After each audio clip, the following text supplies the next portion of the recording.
nesta data, né, da Idade Média, aí por volta de 1261, ele criou então a festividade de Corpus Christi, veja bem, meus amigos, a presença fiel, espiritual do Senhor Jesus na hóstia consagrada durante a missa pelo padre.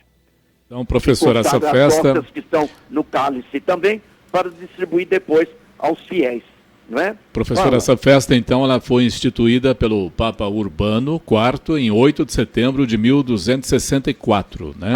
Você tem... isso, não, 1200, a partir de 1261, né? 1261 é o papado do Urbano IV, né? A partir de... O decreto da festividade de 64, né? Tá? Aí tem uma pequena variação também, né? Daí até os dias de hoje, a Igreja Católica Romana conservou, né? Conservou este feriado, porque, conforme eu falei no começo, né? Ele vem aí depois da Páscoa, né?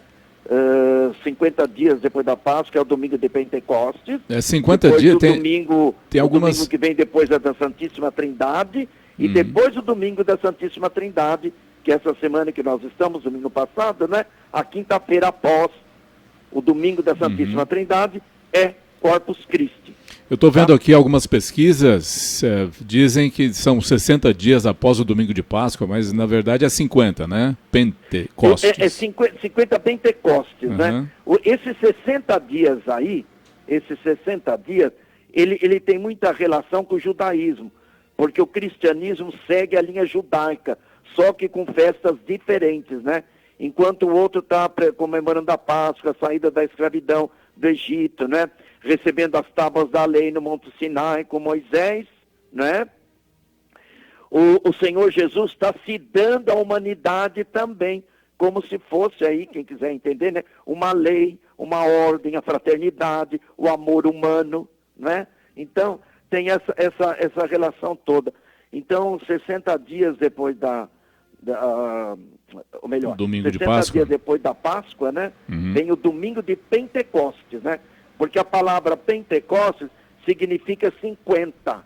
50 dias que os judeus saíram lá do Egito Antigo, né? Pelo Monte Sinai. Então, para eles, tem a festa das colheitas, né? Dos cereais, aquela coisa toda, a festividade bastante longa, tá? Os judeus, a festividade judaica é diferente, ela dura vários dias e meses também, né? Vai entrando pelos meses adentro, diferentemente do cristianismo. Uma outra coisa também aqui, professor, que eu estou vendo... O cristianismo cria também essas passagens para seguir a linha judaica, só que com outros nomes. Você tem, por exemplo, o domingo de Páscoa, ressurreição de Cristo. Depois, ascensão de Cristo, tá? Depois vem a festa de Pentecostes, 50 dias depois da ascensão de Cristo, né? Que desce o Espírito Santo sobre os apóstolos, que estavam fechados no cenáculo com medo de serem presos, mortos, né? Pelos judeus e pelo Império Romano na época também, que perseguiam os cristãos. E os judeus antigos daquela época, eles queriam eliminar essa seita, porque nós podemos entender o cristianismo inicial como uma seita judaica. Porque eu falo muito no meu programa também, se nós tirarmos a Sagrada Torá, que é a lei mosaica, a lei judaica, né, para os judeus, que corresponde ao Antigo Testamento na Bíblia Católica Romana, que eu sou contra falar Velho Testamento, ele é mais novo do que o Novo, tá? Porque os judeus praticam todo santo dia, tá? Então, assim, ela pode ser considerada uma seita, tá? Porque ela segue a linha judaica. E os judeus antigos, da época lá de Cristo, não aceitavam Jesus como Messias, né? Então, era desvirtuar a lei de Moisés. Porque, inclusive, acabou-se com o sábado também. O sábado é santo no judaísmo, tá? Porque segue a linha do Deus do Gênesis, o Senhor Deus, Criador de todas as coisas. Mas em Deus do Gênesis está também a presença de Jesus, né? porque são 3 pessoas em um só Deus, que é o mistério da Santíssima Trindade, que é complexo e difícil de nós entendermos, assim, no encontro nosso agora, numa fala nossa assim, né? Bem simples, tá? Ô, professor, algo interessante também que aconteceu aqui no Brasil, né? Que aqui a procissão de Corpus Christi foi trazida pelos portugueses no período colonial, e essa tradição de decoração das ruas começou na cidade de Ouro Preto, lá em Minas Gerais, viu, professor? Isso, claro, Minas Gerais. Minas Gerais é o baluarte do cristianismo português aqui no Brasil, né? Que deixaram todas essas tradições. Inclusive, antigamente, faziam-se um tapete com sal. Na época de Cristo, foi cortado as folhas da palmeira, né? E fizeram tapetes de palmeiras com ramos, né? Que Jesus entra em Jerusalém num jumento. E do outro lado da cidade de Jerusalém, estava entrando o exército romano com Pôncio Pilatos. Quer dizer, Jesus afrontou. Foi uma afronta de Jesus contra o Império Romano, né? Jesus entrou por uma porta, por uma entrada. Grande Jesus revolucionário, né, professor? Não, Jesus revolucionário no bom sentido, né? Bom sentido, porque ele veio romper, mudou as coisas para melhor. Tradições errôneas para ele no cristianismo, né? Do mosaísmo, do judaísmo antigo, ou seja, da lei mosaica, né? Muita coisa da lei mosaica aí seria mudada, né? Então, nós podemos entender assim. Quer dizer, no começo, até hoje ainda, pode-se usar essa expressão com todo respeito, logicamente, não é? Porque não dá para fugir, gente. Não dá para fugir. Você fala, o cristianismo é uma seita judaica. Ai, me ofendeu. Ofendeu nada. Ué, se você for estudar, é judaísmo. O cristianismo é totalmente judaico, meus amigos. Quando você assiste a Santa Missa, agora em língua portuguesa, né? Mas mesmo quando era em latim ou mesmo agora em português, o padre que está celebrando a missa, meus amigos, representa o sumo sacerdote no judaísmo no Templo de Jerusalém, que lá no altar, no Santo dos Santos, falava com Deus. Tinha o incenso, aquela coisa toda. O padre incensa o altar também.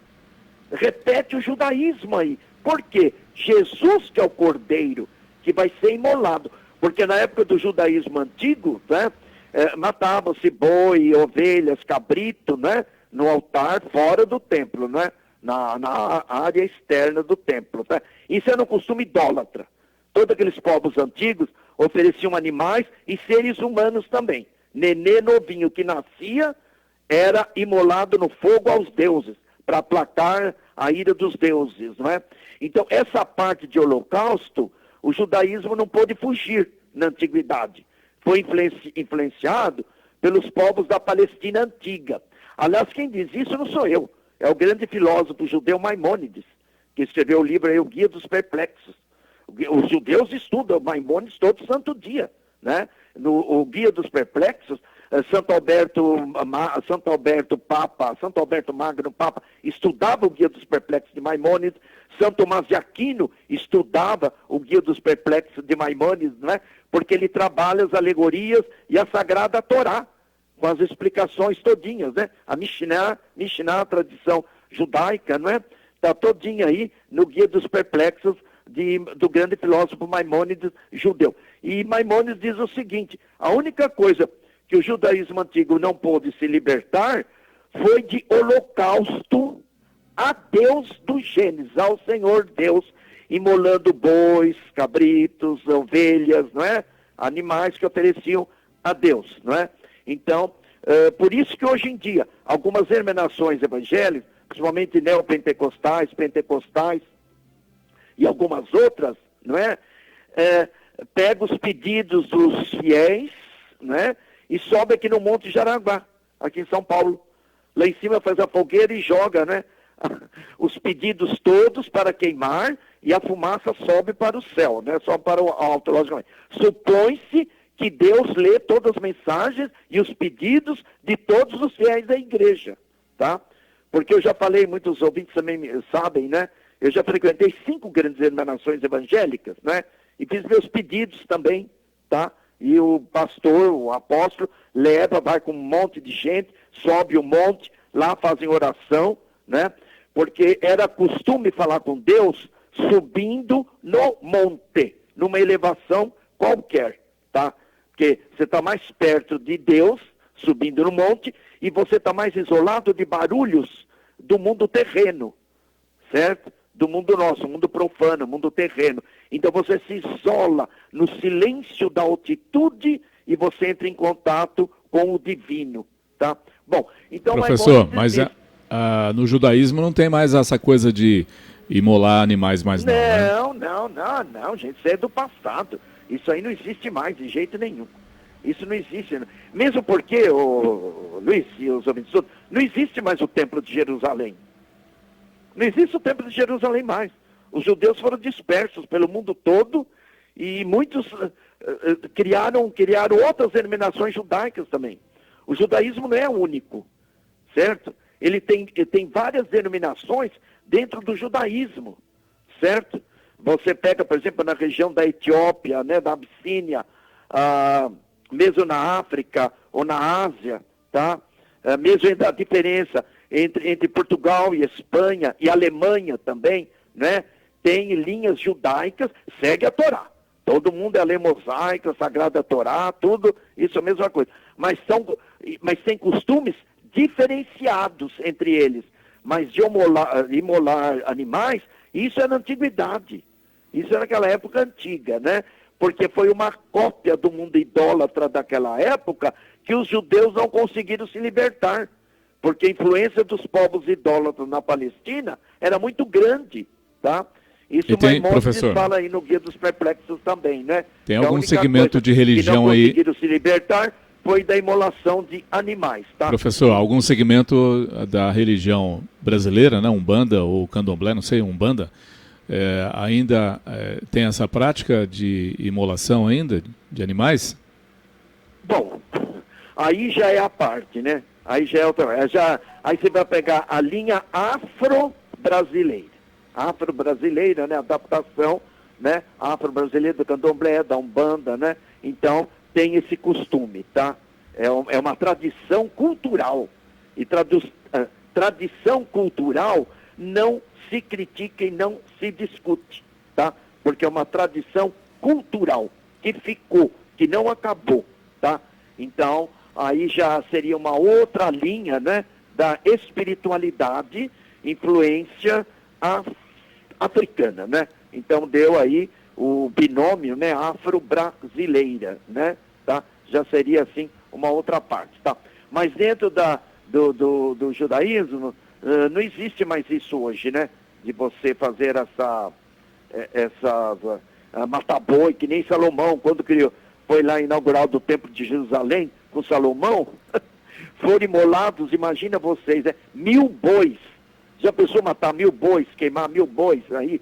E as carnes eram distribuídas, eles comiam também, os levitas comiam, somos sacerdotes, aquela coisa toda, né? As gorduras, né?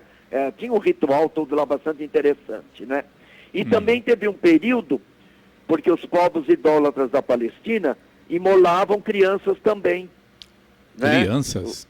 Criança, o prematuro, que era escolhido para aplacar a ira dos deuses. Então era comum na antiguidade, tá? Sacrificar seres humanos também, tá? Então, geralmente era bebê, nenê, que nem bem nasceu, já ia para a fogueira, né? Nossa. Nós tivemos vários reis judeus ainda bem que evoluímos, né, professor? Primogênitos, tá? Aos deuses da Palestina antiga.